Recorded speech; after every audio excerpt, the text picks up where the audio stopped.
Welcome back students. हम पढ़ रहे हैं सोशलॉजी ऑप्शनल और यूपीएससी सीएसई। प्रीवियस लेक्चर में हमने देखा कार्ल मार्क्स के कंसेप्ट हिस्टोरिकल मटेरियलिज्म के बारे में। उसमें हमने पढ़ा प्रिमिटिव मोड ऑफ प्रोडक्शन के बारे में। उसके बाद हमने जाना एंशियंट मोड ऑफ प्रोडक्शन के बारे में या एंशियंट स्लेव सोसाइटी के बारे में। हमने देखा कैसे प्रिमिटिव सोसाइटी जब एंशियंट स्लेव सोसाइटी बनती है तो देखने को मिलता है क्वालिटेटिव चेंज। क्वालिटेटिव चेंज क्यों देखने को मिलता है? क्योंकि क्लासलेस सोसाइटी बनती है क्लास सोसाइटी में। उसके बाद हमने एंशियंट स्लेव सोसाइटी के इकोनॉमिक करेक्टरिस्टिक्स के बारे में जाना। उसमें कौन सी एक्टिविटीज़ हो रही थी इकोनॉमी में, जैसे प्लांटेशन, कंस्ट्रक्शन और नियोलिथिक रिवॉल्यूशन के कारण कुछ एग्रीकल्चरल एक्टिविटीज़ भी देखने को मिल रही थी। हमने जाना कि कहाँ से स्लेव्स आ रहे थे। स्लेव्स आ रहे थे डिफीटिंग ट्राइब्स से, स्लेव्स आ रहे थे स्लेव मार्केट से, स्लेव्स आ रहे थे जो लोग डिफ़ॉल्ट कर रहे थे लैंड रेंट पर। फिर उसके बाद हमने देखा कैसे ये एंशिएंट स्लेव सोसाइटी ट्रांजिशन में जा रही है फ्यूडल मोड ऑफ प्रोडक्शन में। और उस ट्रांजिशन में आप देख रहे हैं कि क्योंकि पॉपुलेशन बहुत ज़्यादा राइज़ कर रही है, इन स्लेव्स को मेंटेन करना मास्टर्स के लिए एक बहुत प्रॉब्लमेटिक चीज़ हो रही थी, इसलिए उन्होंने इन स्लेव्स को फ्री कर दिया। साथ-साथ ही प्लांटेशन एक्टिविटीज़ की नीड कम हो रही थी क्योंकि अल्टरनेटिव मिल गए थे टिम्बर और टीक का, इसलिए इसलिए स्लेव्स को फ्री कर दिया गया। और ये स्लेव्स बाद में बने सर्फ्स और जो मास्टर्स थे, वो बने फ्यूडल लॉर्ड्स। तो आप देख रहे हैं, ये जो स्लेव सोसाइटी है, ये फ्यूडल मोड ऑफ प्रोडक्शन में जा रही है, लेकिन इस सोसाइटी में हुआ क्या है, हैव्स ही रहे और हैव नॉट्स ही रहे, बस नाम चेंज हो गया और इकोनॉमी चेंज हो गई। इसलिए इसमें हम लिखते हैं no class revolution as such, only minority revolution. यहाँ पर माइनॉरिटी रिवॉल्यूशन की बात है। मीन्स हैव्स वर्सेस हैव्स ही है यहाँ पर। मीन्स कुछ हैव्स जो एंशिएंट स्लेव सोसाइटी में हैं, उसमें से कुछ हैव्स जो फ्यूडल सोसाइटी में बन गए हैं, उनमें एक कॉन्फ्लिक्ट है। वो कह रहे हैं कि आप अपने मोड ऑफ प्रोडक्शन को थोड़ा-सा चेंज करिए और मेरी बात मानिए और शिफ्ट हो जाइए। Means feudal mode of production में जो हैव्स हैं और जो यहाँ पर बचे हुए कुछ हैव्स हैं, इनके बीच कॉन्फ्लिक्ट है अपने-अपने मोड ऑफ प्रोडक्शन को रिटेन करने का। और बाद में क्या है, ये हैव्स जीत जाते हैं और सोसाइटी कौन-सी बन जाती है? Feudal mode of production. Means ancient slave society change हो रही है फ्यूडल सोसाइटी में, तो उसमें क्या हो रहा है, मास्टर्स बन रहे हैं लॉर्ड्स और स्लेव्स बन रहे हैं सर्व्स। और यहाँ पर जो ट्रांजिशन फेज है, इसको कहा गया माइनॉरिटी रिवॉल्यूशन, क्योंकि ये मास्टर्स वर्सेस लॉर्ड्स का एक कन्फ्लिक्ट है, ना कि स्लेव्स वर्सेस मास्टर्स। तो ये माइनॉरिटी के बीच रिवॉल्यूशन जैसी बात है, इसीलिए इसको कहा गया क्वांटिटेटिव चेंज। तो माइनॉरिटी रिवॉल्यूशन में क्या है, हैव्स ने नया धंधा पकड़ लिया है बस। तो नया धंधा क्या है, अब ये लॉर्ड्स कहे जाने लगे। तो जो हैव्स यहाँ पर क्या थे, मास्टर्स, अब धीरे-धीरे वो लॉर्ड्स बनने लगे। तो ये जो लॉर्ड्स चाह रहे थे कि आप ये मास्टर्स अब मत रहिए, आप प्लांटेशन एक्टिविटी पूरी तरीके से बंद कर दीजिए और स्लेव्स को फ्री करिए और ये स्लेव्स बन जाएँगे सर्फ। तो आप स्लेव्स को फ्री करिए, इनको सर्फ बनने दीजिए, जिससे हमारा काम चल सके। तो ये हैव्स वर्सेस हैव्स की कुछ कहानी है। अब देखते हैं further improvement in agriculture practices. इस मोड ऑफ प्रोडक्शन में, एग्रीकल्चर प्रैक्टिसेस में और इम्प्रूवमेंट होता है विज़ा-वी एंशिएंट स्लेव सोसाइटी के रिस्पेक्ट में।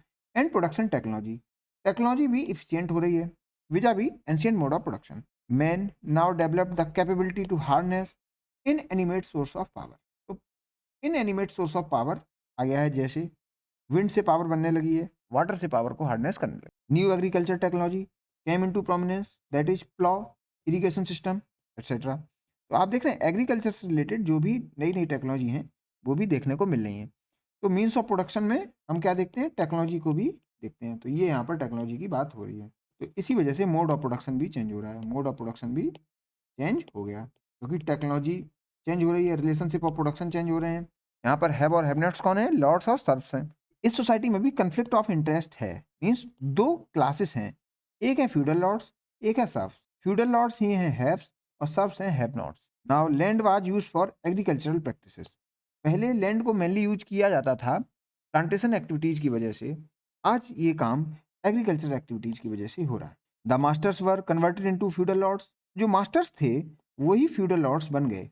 And tenants, that is earlier free slaves, जो स्लेव्स को फ्री कर दिया गया था इसमें एंशिएंट स्लेव सोसाइटी में, वो लोग free slaves would be coming to feudal lords for land in terms of lease.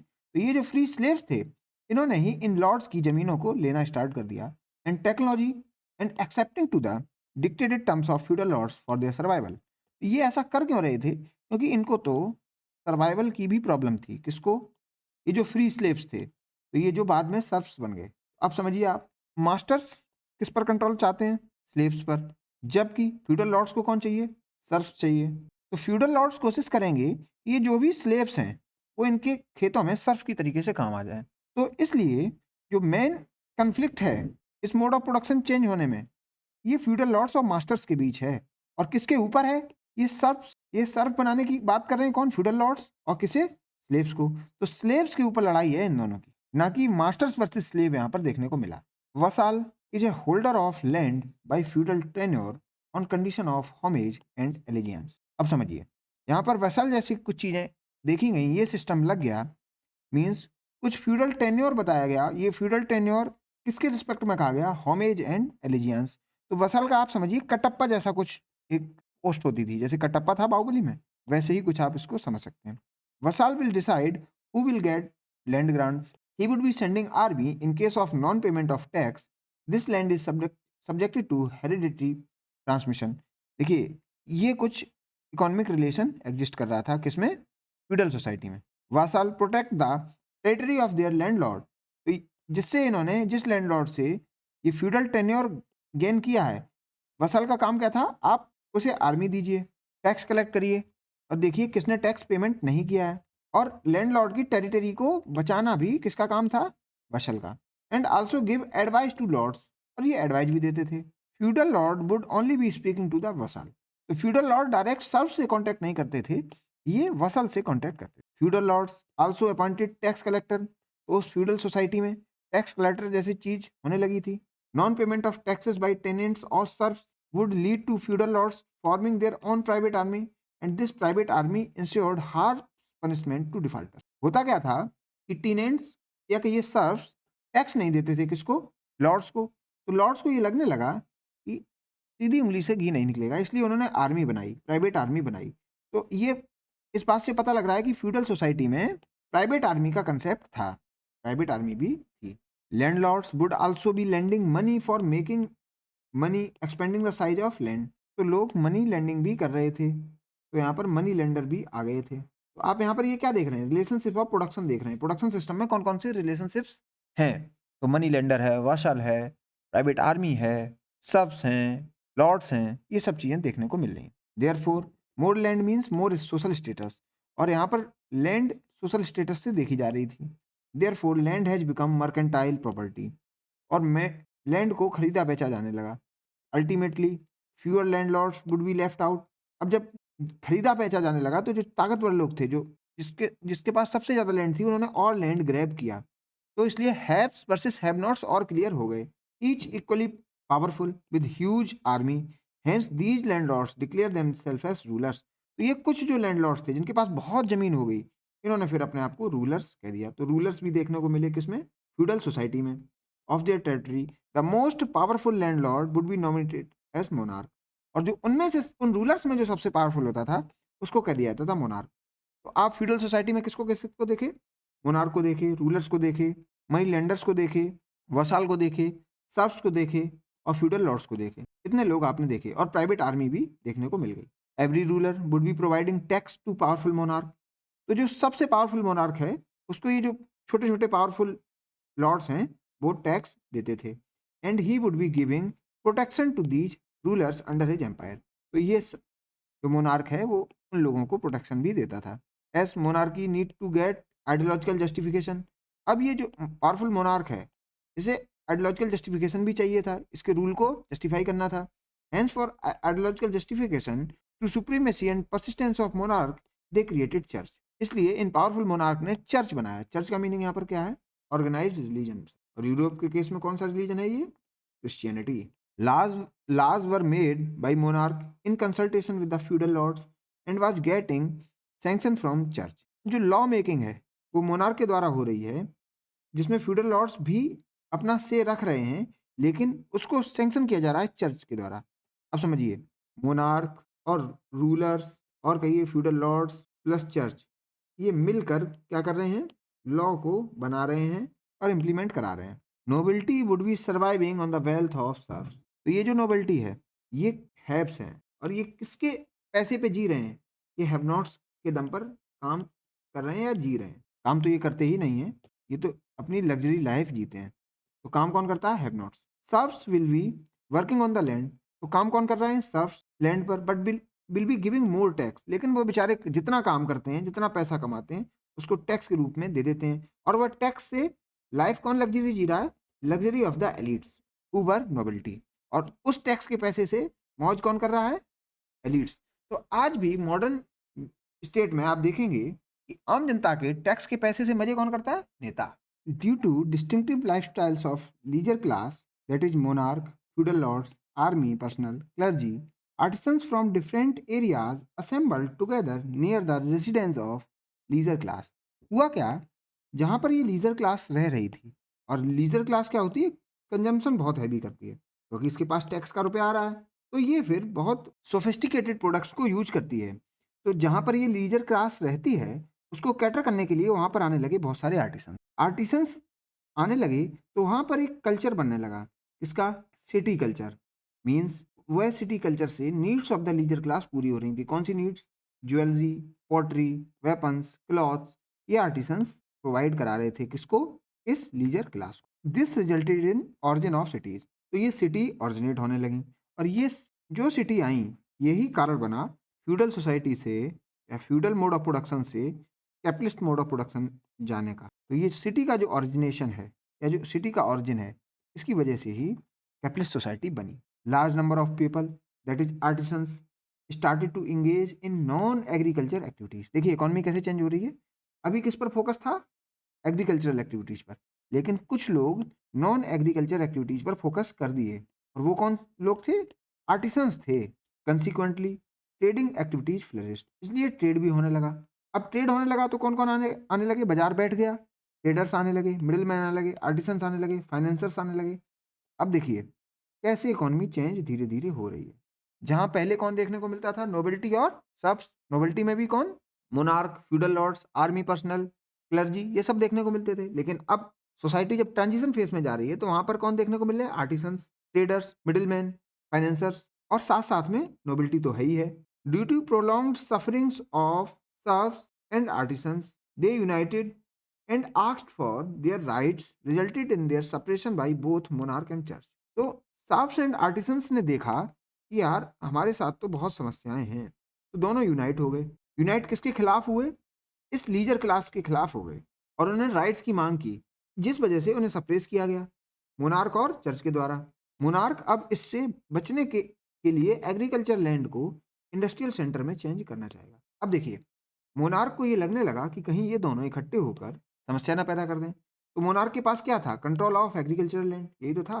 और उस एग्रीकल्चरल लैंड में क्या रखा जाता था? Agriculture produce, agricultural produce. तो मोनार्क को ये डर लगा कि कहीं ये सर्फ्स एंड आर्टिसंस मिलके इसको लूट ना लें। वो तो खुले में रखना होता है, और उसकी बहुत ज़्यादा प्रोडक्शन भी नहीं हो सकती है, और उसको कोई भी ले जा सकता है लूट के। तो मोनार्क ने एक सोचा, उसने कहा कि इसको कुछ और फॉर्म में बदल देते हैं। जो आपका फार्म का प्रोड्यूस है, उसको तो कोई भी लूट सकता है, तो उसको एक नया फॉर्म देते हैं जिसको लूट पाना कठिन हो। इसलिए उसने बनाई मशीनरी, उसका फॉर्म दे दिया मशीनरी का।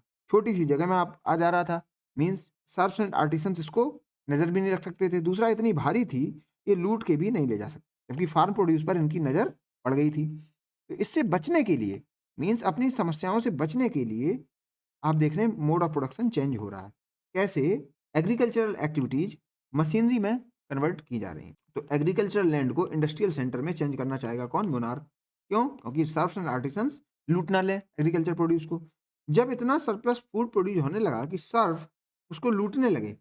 अब आप भाई बहुत ज़्यादा आपके पास एग्रीकल्चर प्रोड्यूस रखा है टैक्स के रूप में, और सर्फ और आर्टिसंस परेशान हैं, कन्फ्लिक्ट होना स्टार्ट हो गया, और ये लोग थोड़ा थोड़ा करके इसको लूटना स्टार्ट हो गए। तब हैव्स ने, मेनली मोनार्क्स ने, मोड ऑफ प्रोडक्शन चेंज कर दिया। अब इन्होंने जानबूझकर ये मोड ऑफ प्रोडक्शन चेंज किया है खुद को बचाने के लिए, ना कि हैव वर्सेस हैव नॉट्स की लड़ाई में ये रिजल्ट निकल के आया। मीन्स इसमें हैव नॉट्स जीते नहीं है, इसमें ऐसा हुआ हैव्स की चालाकी हुई है। उसने कुछ बचने के लिए मोड ऑफ प्रोडक्शन को चेंज कर दिया, और ग्रेन्स को मशीन का रूप दे दिया। ग्रेन्स तो कोई भी लूट सकता था, लेकिन मशीन थोड़ी भारी हो रही थी। मशीन छोटे से स्पेस में रखी जा सकती थी, सबकी नज़र भी नहीं होती थी। तो इसलिए ग्रेन्स को मशीन का रूप दे दिया। अब मशीन तो लूट नहीं पाओगे, ना ही संगठित रह पाओगे, क्योंकि स्पेशलाइज्ड डिवीजन ऑफ लेबर हो जाएगा। और साथ साथ में क्या हुआ, आप यहाँ पर एज सर्फ इकट्ठे हो पा रहे थे, लेकिन अब मुझे पता लग गया आप इकट्ठे हो जाते हैं, मैं आपको एक इसको बांटना स्टार्ट कर दूंगा और डिवीजन ऑफ लेबर को स्पेशलाइज्ड बनाने की कोशिश करूंगा। आपको बांटूंगा इंजीनियर में, मैनेजर में। ये मैं जानबूझकर करूंगा जिससे आप मेरी सत्ता को चुनौती ना दे पाएं। तो जब ये सर्फ्स बढ़ जाएंगे मीन्स इकोनॉमी बदल जाएगी। ये एग्रीकल्चर एक्टिविटीज जो हैं वो मशीनरी में चेंज हो जाएंगी, फिर इकोनॉमी बदल जाएगी। और आप जानते हैं जैसे इकोनॉमी चेंज हो रही है वैसे ही सोसाइटी चेंज हो जाएगी। ये कौन कह रहा है? मार्क्स साहब। तो इसलिए from the ruins of feudalism capitalism emerged. तो ये है ट्रांजिशन फेज की कहानी कि कैसे फ्यूडलिज्म से कैपिटलिज्म इमर्ज होता है। मीन्स कैसे कुछ हैव्स की चालाकियों की वजह से कैपिटलिज्म इमर्ज होता है, ना कि हैव नॉट्स और हैव्स की फाइट की वजह से। ये तो कुछ चालाकियां कर दी हैव्स ने और बच गए, और मोड ऑफ प्रोडक्शन चेंज कर दिया। मोड ऑफ प्रोडक्शन क्या बना दिया? कैपिटलिस्ट सोसाइटी और कैपिटलिस्ट मोड ऑफ प्रोडक्शन। फिर से यहाँ पे आइए, फ्यूडल सोसाइटी से कैपिटलिस्ट सोसाइटी में जा रहे हैं, इसमें चेंज हो रहे हैं। तो यहाँ पर ये ट्रांजिशन फेज है। तो यहाँ पर मैंने यहाँ पर लिखा माइनॉरिटी रिवॉल्यूशन। माइनॉरिटी रिवॉल्यूशन क्या है? इसमें यहाँ के जो लॉर्ड्स हैं वो बन रहे हैं कौन? बुर्जुआ। मीन्स यहाँ के हैव्स और यहाँ के हैव्स एक ही जैसे हैं, बस नाम अलग है। दोनों एक्सप्लॉइट करते हैं किसको? हैव नॉट्स को। और लॉर्ड्स ने बस एक चालाकी चली कि ग्रेन्स को कोई लूट ना ले जाए, तो उसने फार्म प्रोड्यूस को मशीन का रूप दे दिया। मशीन होती थी भारी, उसको लूटना भी कठिन था और छोटे से स्पेस में आ जाती। इसीलिए इसको कहा गया माइनॉरिटी रिवॉल्यूशन या कहा गया क्वांटिटेटिव चेंज। इसमें कोई ऐसा चेंज नहीं है कि सोसाइटी क्लासलेस बन गई, नहीं। क्लास सोसाइटी फिर से क्लास सोसाइटी में बनी, चेंज हुई बस इन हैव्स की चालाकियों की वजह से। तो कल लेक्चर में हम पढ़ेंगे कैपिटलिस्ट सोसाइटी के बारे में, नेक्स्ट लेक्चर में। उससे पहले आप प्रीवियस सभी मोड ऑफ प्रोडक्शन को रिवाइज करके आइएगा। कैपिटलिस्ट सोसाइटी के बारे में मार्क्स ने बहुत अच्छे से डिस्कस किया है, इसके बारे में ही सबसे ज़्यादा डिस्कस किया गया। तो मिलते हैं नेक्स्ट लेक्चर में। Thank you. मैं बात करना चाहूंगा आपके डाउट क्लेरिफिकेशन के बारे में। आपको कोई डाउट है इस कोर्स में तो आप वीडियो के डिस्क्रिप्शन में दिए गए लिंक को देखिए और उस गूगल फॉर्म में अपने डाउट्स को आप पुट कर दीजिए। एक किसी पर्टिकुलर लेक्चर में जो आपके एजुकेटर होंगे वो उन डाउट्स को एक साथ क्लियर कर देंगे और उस लेक्चर के बारे में आपको इंटीमेट कर दिया जाएगा आपके मोबाइल नंबर पर शिक्षा सेतु टीम के द्वारा। अदर देन दिस आप ज्वाइन कर सकते हैं व्हाट्सएप कम्युनिटी, जो कि एक इंटरेक्शन पॉइंट होगा सभी स्टूडेंट्स का, तो आप इसको भी ज्वाइन कर सकते हैं। अदर देन दिस आप इस यूट्यूब चैनल को जरूर ज्वाइन करिएगा, जिससे कि आपको आने वाले लेक्चर्स के बारे में पता चलता रहे।